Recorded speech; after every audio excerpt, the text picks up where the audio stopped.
हम में से कुछ तोते जो रहते हैं इन विशाल कांटेदार पेड़ों पर, जहाँ हमें अपने बच्चों का पालन पोषण करना होता है, तो हम में से कुछ तोते जो रहते हैं समुद्र तट के किनारे बसे विशाल वर्षावनों के जंगलों में।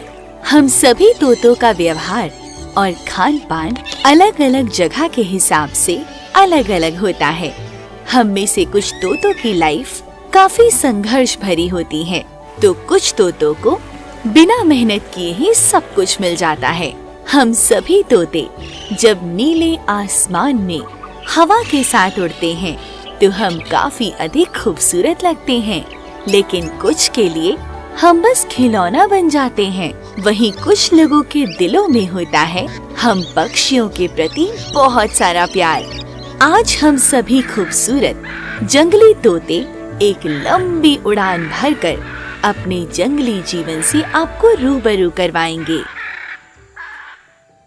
ये है रोजी फेस्ड लव बर्ड, जो अमेरिका के सबसे छोटे और खूबसूरत तोते हैं। इन तोतों का खूबसूरत लाल गुलाबी चेहरा इन्हें और अधिक आकर्षक बनाता है। ये क्यूट से दिखने वाले तोते जो रहते हैं अमेरिका के 6वें सबसे बड़े राज्य एरिज़ोना में। एरिज़ोना अमेरिका का एकमात्र सबसे सूखा राज्य है। 2,95,000 किलोमीटर में फैला ये राज्य अपने एक अनोखे रेगिस्तान के लिए जाना जाता है, जिसका नाम है सोनोरन डेजर्ट। अमेरिका का चौथा सबसे बड़ा रेगिस्तान होने के बावजूद भी यहाँ जानवरों और पक्षियों की प्रजातियाँ निवास करती हैं। लेकिन यहाँ जो सबसे खास है वो है इस रेगिस्तान के सबसे बड़े कांटेदार कैक्टस के पेड़ों का विस्तार। कांटेदार कैक्टस के पेड़, लेकिन ये पेड़ इस रेगिस्तान में ही नहीं बल्कि एरिज़ोना के सबसे बड़े शहर फोनिक्स सिटी में भी पाए जाते हैं। इन कैक्टस के पेड़ों का विस्तार फोनिक्स सिटी और सोनोरन रेगिस्तान तक ही सीमित नहीं है, बल्कि ये एरिज़ोना के अधिकतर भागों में फैले हुए हैं। कांटेदार होने के बावजूद भी कैक्टस के पेड़ कुछ पक्षियों के लिए खास हैं, जहां फोनिक्स में हर साल वुडपिकर द्वारा इन सगुआरो कैक्टस में अपना घर बनाते हैं। ये पक्षी अपनी चोंच से इन पेड़ों की आंतरिक परत को तोड़ते हुए एक बड़ा होल बनाते हैं, जहां ये आसानी से अपने चूजों को जन्म देते हैं। लेकिन रोजी फेस्ड लव बर्ड इस गर्म इलाके वाली भूमि में कहां पर अपने चूजों को जन्म देते हैं? फोनिक्स एरिया में यहाँ इन तोतों के लिए ट्री होल्स ढूंढना बहुत कठिन काम होता है, क्योंकि इस रेगिस्तान में डेजर्ट फ्रेन ट्री के अलावा कुछ गिने चुने पेड़ों की प्रजातियां ही पाई जाती हैं, और इन पेड़ों पर रोजी फेस्ड लव बर्ड के लिए घोंसला बनाना एक असंभव कार्य है। लेकिन इन क्यूट पैरट्स को उदास होने की कोई जरूरत नहीं है, क्योंकि इस एरिया में कैक्टस के पेड़ों पर बने कई होल्स अभी खाली पड़े हुए हैं, जिन्हें वुडपिकर द्वारा छोड़ दिया गया है। रोजी फेस्ड लव बर्ड्स कैक्टस के पेड़ों पर खाली पड़े होल्स को अपने घोंसले के लिए चुनते हैं। ये पैरट अपने लिए अच्छा सा घोंसला चुनते समय इनके बीच घोंसले के लिए छोटी मोटी नोक-झोंक होती रहती है। घोंसले का चुनाव मेल और फीमेल दोनों के द्वारा किया जाता है, और घोंसले का फाइनल डिसीजन होते ही फीमेल अंडे देने के लिए तैयार हो जाती है। कैक्टस के अंदर यह मादा एक जगह चुपचाप बैठकर अंडे देने की तैयारी कर रही है, जहां इस फीमेल के द्वारा पहले दिन 2 अंडे दिए जाते हैं, और देखते ही देखते अंडों की संख्या 4 हो जाती है। वहीं घोंसले से बाहर कुछ ही दूरी पर सेगुआरो कैक्टस के ऊपर एक बड़े उल्लू की प्रजाति ने चूजों को जन्म दिया है, जो अब कुछ सप्ताह के भी हो चुके हैं। वहीं दूसरी तरफ छोटे उल्लू की प्रजाति भी इन कैक्टस के बेकार पड़े होल्स को चुनकर अपना घोंसला बनाते हैं। पेड़ के ऊपर बैठा ये क्यूट रोजी फेस्ड मेल अपने बच्चों का अंडे से निकलने का इंतजार कर रहा है। लेकिन यहाँ कई अंडे चोर शिकारी भी हैं, जिनके ऊपर कड़ी नजर रखना एक सबसे बड़ी जिम्मेदारी है। घोंसले के अंदर बैठी ये फीमेल अभी फिलहाल सुरक्षित है। इस मादा को अंडे सेकने में 3 दिन पूरे हो चुके हैं और एक छोटा सा चूजा अंडे से बाहर निकल आया है। और इस खुशी में मादा घोंसले से बाहर आकर नर को इशारा करती है, तो नर तुरंत घोंसले में आकर फीमेल को सबसे पहले खाना खिलाता है। खाना खिलाने के बाद नर घोंसले से उड़कर फिर से खाने की तलाश में निकल जाता है। घोंसले के अंदर सबसे पहले जन्मा ये चूजा अपनी माँ के द्वारा पचे हुए खाने का पहला स्वाद लेता है, लेकिन कुछ अंडों से बच्चे निकलना अभी बाकी है। इसीलिए माँ फिर से बाकी बचे अंडों के ऊपर बैठकर उन्हें सेकने की कोशिश करती है। अंडों से निकलने के बाद चूजे लगभग 43 दिन तक अपने माता पिता की देखरेख में ही रहते हैं और 43 दिन के होते ही बच्चे इस घोंसले को छोड़ देंगे। सोनोरन रेगिस्तान में एक ऐसा जीव भी रहता है जो रेगिस्तान की इस भूमि पर रहने वाला सबसे अधिक शरारती और चालाक होता है। ये जीव जमीन के नीचे दुबक कर बैठी रहती है, लेकिन सिर्फ रात में। दिन के समय तो ये पूरा टाइम बाहरी दुनिया में ही बिताती है। ये कभी पेड़ों की टहनियों पर लटकते हुए दिखाई देती है, तो कभी धूप की किरणों से बचते हुए एक छायादार जगह पर बैठे हुए दिखाई देती है। ये है इस रेगिस्तान की ग्राउंड स्क्वायरल, जो दिन की गर्मी से बचने के लिए अलग अलग तरह के आइडियाज लगाती रहती है। इस गिलहरी के दिमाग में कुछ चल रहा है। ये मिट्टी की सतह को खोद रही है और खोदी हुई मिट्टी की सतह के नीचे से होते हुए अपने शरीर को ठंडा करने की कोशिश कर रही है। इस चालाक गिलहरी का दिमाग जितना ज्यादा तेज होता है, इनके बच्चे भी उतने ही अधिक शरारती होते हैं। ये सभी बच्चे एक एक करके बाहर निकल रहे हैं और इधर उधर देखकर पता लगाने की कोशिश कर रहे हैं कि कोई इन्हें देख तो नहीं रहा।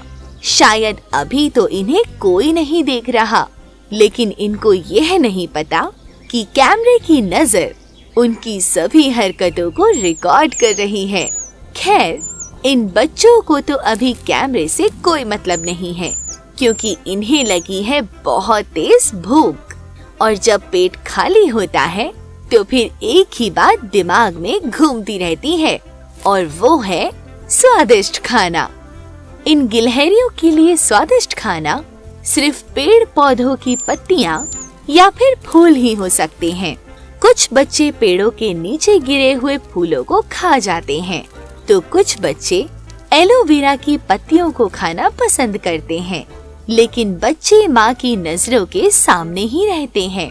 अगर कोई बच्चा माँ के सामने अपनी मनमानी करने की कोशिश करता है या अपनी माँ का कहना नहीं मानता, तब माँ अपने ही अंदाज में गुस्सा दिखाकर बच्चों को अनुशासन में रहना सिखाती है।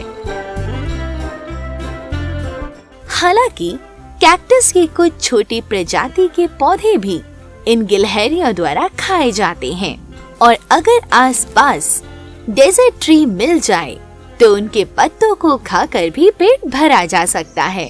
लेकिन सभी जीव यहाँ कैक्टस के पेड़ों पर निर्भर नहीं होते हैं। सोनोरन रेगिस्तान में मौसम भले ही यहाँ तेज धूप वाला होता है, लेकिन इन रेगिस्तान में बसंत का मौसम भी अपने कई रंगों के साथ दस्तक देता है। रेगिस्तान कहलाने के बावजूद भी यहाँ की मिट्टी कई फूलों की कलियों को खिलने का एक मौका देती है। और ये समय है फ्लावर ब्लूमिंग का। अप्रैल और मार्च के महीने में सभी पेड़ पौधों को अपने फूलों को बनाने का एक मौका मिलता है और फूलों का फायदा कैसे उठाया जाए यहाँ के जीव भली भांति जानते हैं। छोटे कीट इन फूलों की दावत उड़ाने के लिए आ पहुँचते हैं, तो वहीं दूसरी तरफ वुडपेकर भी इन सेगुआरो कैक्टस के फ्लावर के मीठे रस को पीने का आनंद लेते हैं।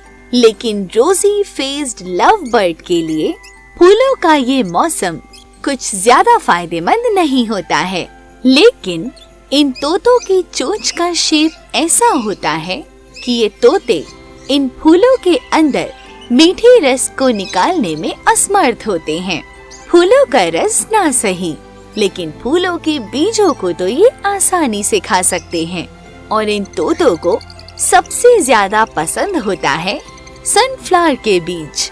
फोनिक्स सिटी में कई लोगों ने अपने गार्डन में सनफ्लावर के प्लांट्स को इन तोतों के लिए ही लगा रखा है। ये तोते इन फूलों के बीजों को बड़े मजे से खाते हैं।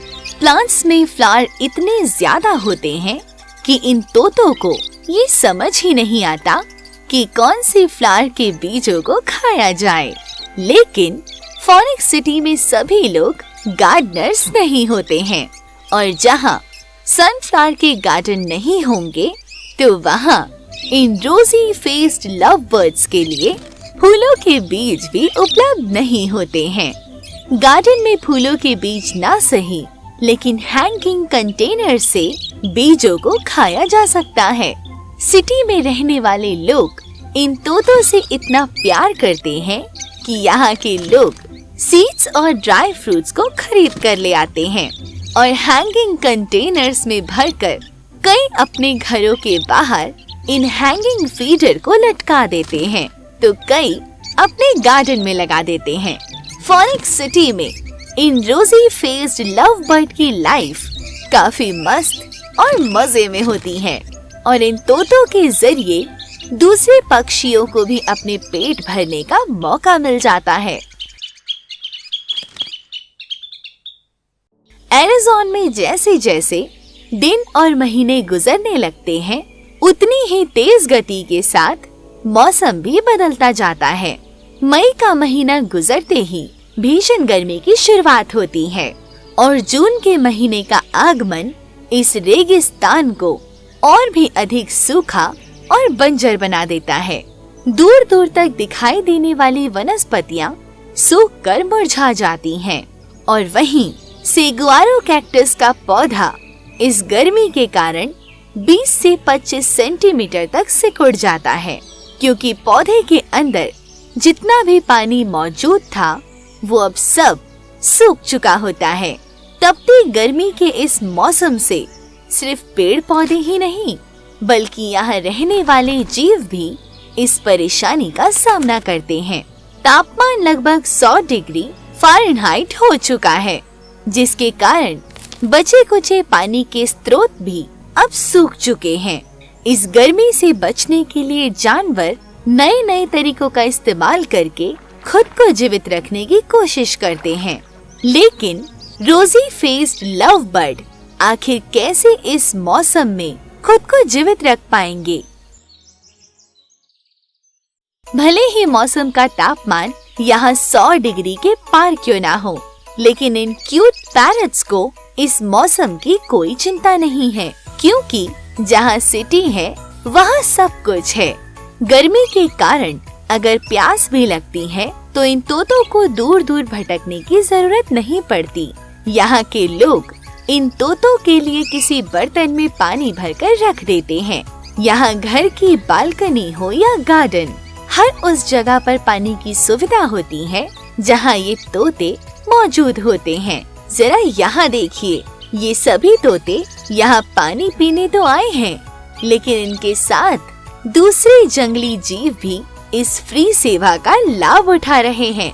यहाँ सभी जीव एक दूसरे के साथ मिलजुल कर रहते हैं।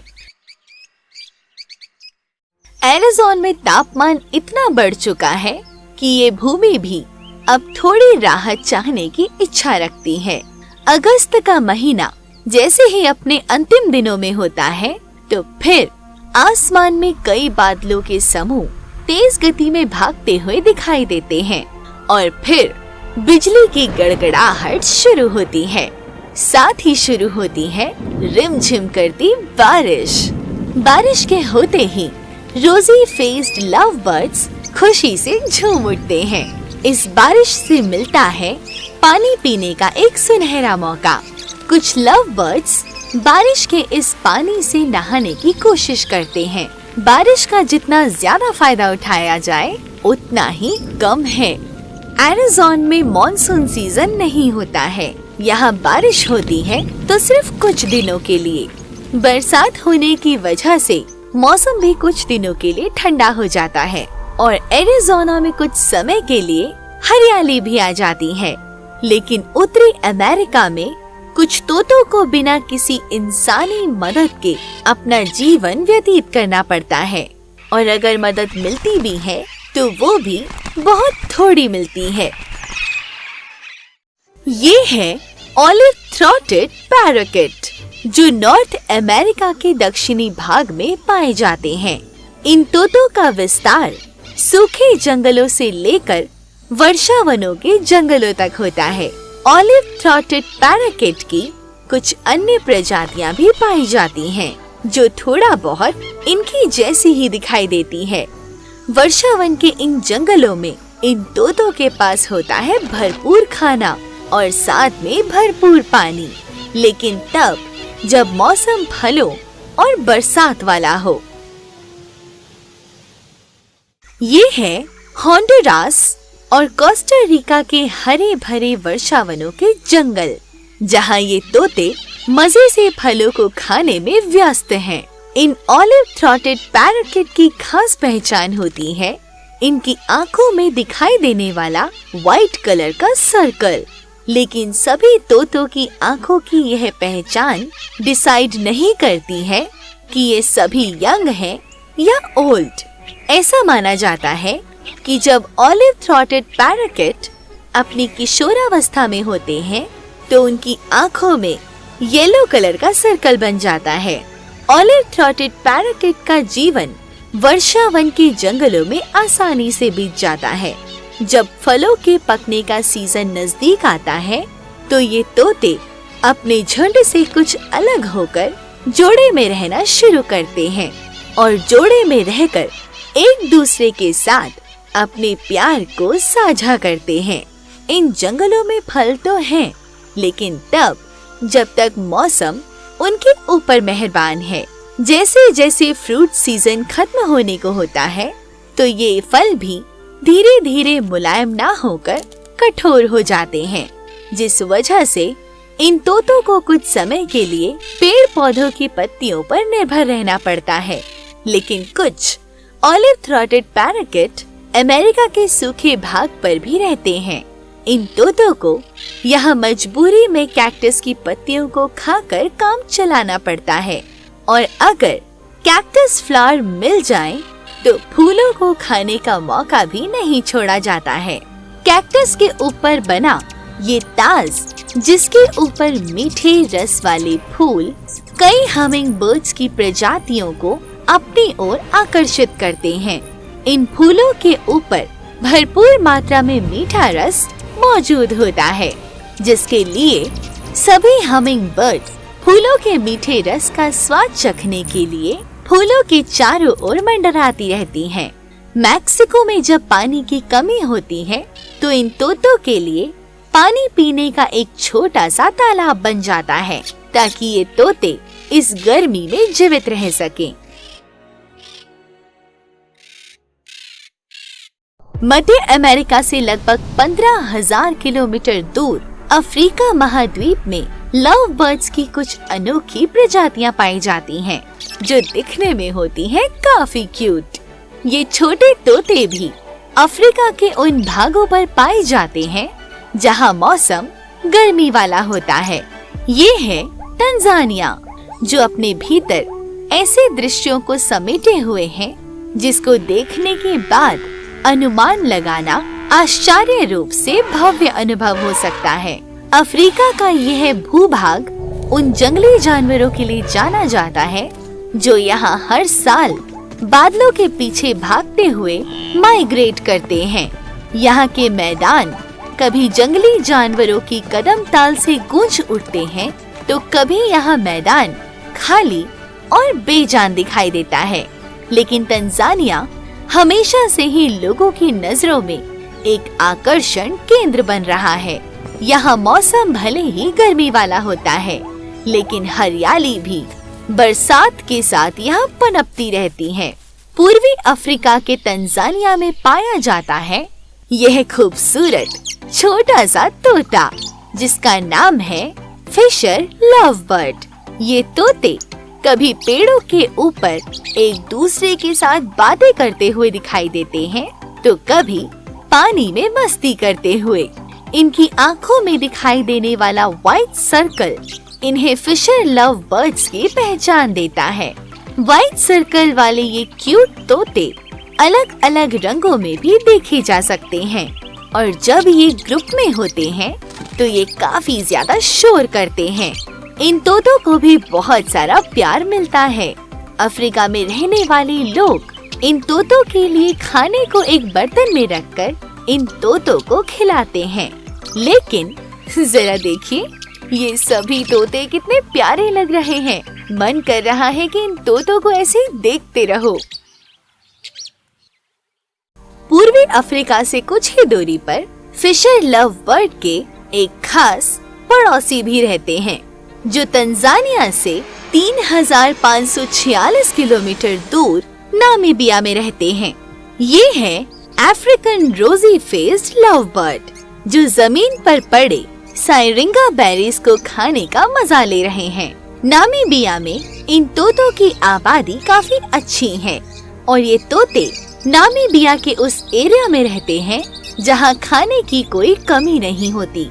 लेकिन इन तोतों को सबसे ज्यादा पसंद है कैलिफोर्निया पेपर ट्री के फ्रूट्स।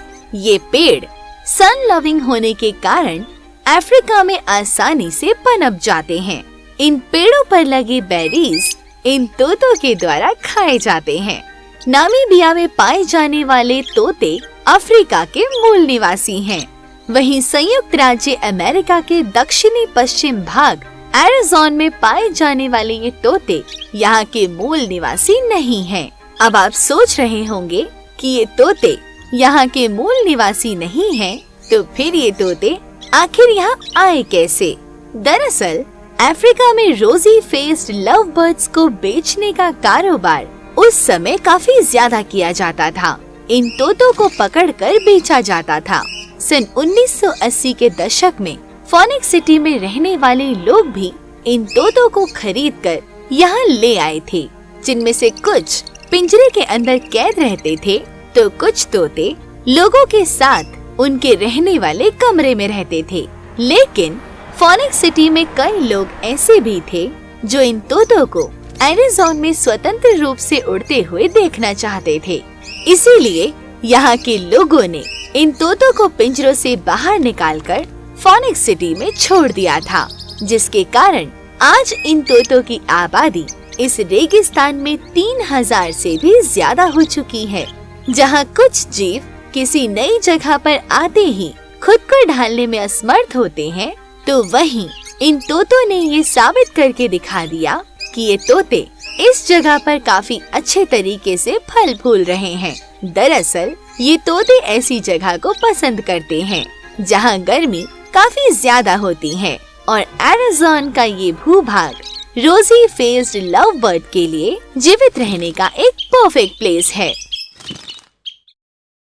एरिज़ोना अमेरिका का छठा सबसे बड़ा राज्य होने के कारण यहाँ के अलग अलग भाग पर मौसम अलग अलग होता है। जहाँ सोनोरन रेगिस्तान एरिज़ोना के बीच में स्थित सबसे गर्म इलाके वाला भूभाग है, तो वहीं नॉर्थ और साउथ का ये मौसम आपको काफी आश्चर्यजनक लग रहा होगा। भला एक रेगिस्तान का ऐसा मौसम होना आपके लिए संभव नहीं, लेकिन यहाँ दृश्य जो आपकी आंखों के सामने दिखाई दे रहा है वो सच है। एरिज़ोना के सोनोरन रेगिस्तान के नॉर्थ में ग्रैंड कैन्यन, सेडोना और पायसन भाग पर बर्फबारी एक आम बात है, तो वहीं सोनोरन रेगिस्तान के साउथ में तुक्सन में बर्फबारी का दृश्य काफी ज्यादा अट्रैक्टिव है। नॉर्थ अमेरिका का यह राज्य अपने अनेकों मौसमों के लिए प्रसिद्ध है। यहाँ बर्फबारी दिसंबर से शुरू होकर मार्च तक चलती है, लेकिन इस बर्फबारी के बीच सोनोरन रेगिस्तान अपने सूखे मौसम के लिए दुनिया भर में प्रसिद्ध है। एरिज़ोना में बर्फबारी कैक्टस के पेड़ों को अपनी सफेद चादर से ढक देती है, तो वहीं इस बर्फबारी से छोटी छोटी झाड़ियाँ भी कुछ समय के लिए मुरझा जाती हैं। इसीलिए एरिज़ोना अमेरिका का सबसे यूनिक प्लेस है, जो अपने खूबसूरत वेदर और लव बर्ड के लिए फेमस है। उत्तरी अमेरिका से 13,000 किलोमीटर दूर एशिया के दक्षिण भाग पर स्थित श्रीलंका, जहां रोजी फेस्ड लव बर्ड जैसी ही एक खूबसूरत तोते की प्रजाति पाई जाती है, जो एशिया के जंगलों में आसानी से दिख जाता है। ये है छोटा सा क्यूट सा दिखने वाला हमिंग पैरट, जो श्रीलंका से लेकर नेपाल, भूटान, बांग्लादेश, म्यांमार और थाईलैंड के हरे भरे जंगलों में पाए जाते हैं, जहां छोटे जंगली फल काफी मात्रा में होते हैं। लेकिन इन छोटे तोतों को सबसे ज्यादा पसंद होता है फूलों का मीठा रस। इन तोतों की चोंच रोजी फेस्ड लव बर्ड्स की तुलना में काफी छोटी होती है, जिसके कारण ये तोते फूलों के रस को आसानी से पी लेते हैं। जरा देखिए तो ये क्यूट सा तोता कैसे सभी फूलों को अपनी चोंच से पकड़कर चेक कर रहा है। इन तोतों के लिए यहाँ फूल ही नहीं बल्कि फल भी काफी मात्रा में पाए जाते हैं। हैंगिंग पैरट्स के लिए श्रीलंका किसी स्वर्ग से कम नहीं होता, क्योंकि श्रीलंका का अधिकतर भाग हरे जंगलों से कवर है। हैंगिंग पैरट्स में फीमेल के सिर के ऊपर हल्का नीला रंग देखा जा सकता है, वहीं नर के सिर के ऊपर लाल रंग देखा जा सकता है। ये तोते घोंसला बनाते समय बड़ी सावधानी से पेड़ के होल्स को चेक करते हैं और चारों ओर देखते हैं कि क्या ये घोंसला किसी दूसरे पक्षी का तो नहीं। और इन तोतों का घोंसला देखने का तरीका है अपने सिर को बार बार अंदर बाहर करके चेक करना। इन तोतों का घोंसला देखने का स्टाइल आपको काफी ज्यादा फनी लग रहा होगा, और ये घोंसला चुनते समय इन तोतों के बीच तू तू मैं भी होती रहती है। लेकिन इन तोतों के नाम में ही छुपी है इनकी खूबियाँ। दरअसल ये तोते अधिकतर पेड़ों में लटकते हुए ही देखे जा सकते हैं, जिस कारण इनका नाम हैंगिंग पैरट रखा गया है। म्यांमार में पाए जाने वाले हैंगिंग पैरट थोड़ा सा अलग होते हैं। उनकी आँख का कलर पैटर्न अलग होता है, जिसके कारण इनकी पहचान काफी आसान हो जाती है। लेकिन एशिया महाद्वीप में स्थित भारत देश भी इन छोटे और क्यूट से दिखने वाले तोतों का घर है। भारत में हैंगिंग पैरट ना तो फल खाते हुए और ना ही फूल खाते हुए ये अधिकतर दिखाई देते हैं तो सिर्फ पर्ल मिलेट के खेतों पर। महाराष्ट्र के पुणे में स्थित ये खूबसूरत और लहराते मिलेट के खेत जो काफी आकर्षक लग रहे हैं। इन खेतों में लहराती ये फसल सिर्फ यहाँ के लोगों का ही नहीं बल्कि यहाँ कई जंगली पक्षियों का भी पेट भरती हैं। या फिर यूँ कहें कि जब फसल पकने को होती है तो यहाँ के पक्षियों का 85% भोजन इन मिलेट की फसल से ही प्राप्त होता है। मिलेट के इन बड़े बड़े खेतों की तरफ हैंगिंग पैरट भी खींचे चले आते हैं। हैंगिंग पैरट्स एशिया के सबसे छोटे तोतों में से एक हैं और इन तोतों को पालतू पक्षियों के रूप में भी बहुत कम देखा जाता है। मिलेट भारत की प्रमुख फसलों में से एक है जिसे बाजरा के नाम से जाना जाता है और बाजरा का उत्पादन सबसे अधिक भारत में ही होता है। हैंगिंग पैरट्स के लिए बाजरा प्रोटीन, आयरन, फाइबर और कैल्शियम की कमी को दूर करता है, जिस वजह से ये तोते अधिक स्वस्थ और फुर्तीले रहते हैं। लेकिन सभी फसल कटते ही हैंगिंग पैरट और दूसरे पक्षी यहाँ से उड़कर दूसरी जगह चले जाते हैं, जहाँ पर उन्हें बाजरा के बजाय जंगली फल अधिक मात्रा में मिल सके। और अगर ये फल मौजूद ना हो तो उनके पास सिर्फ पेड़ की पत्तियों को खाने के अलावा और कोई ऑप्शन नहीं होता है। तो दोस्तों, अब समय आ गया है इन तोतों को इनके हाल पर छोड़ने का। मैं काजल शर्मा आप सभी का धन्यवाद करती हूँ। अगर आपको ये वीडियो पसंद आई है तो वर्ल्ड एक्सप्लोर वाइल्ड चैनल को लाइक और सब्सक्राइब करना बिल्कुल ना भूलें। मिलती हूँ आपसे एक नई वीडियो के साथ। तब तक के लिए अपना ख्याल रखिए। धन्यवाद।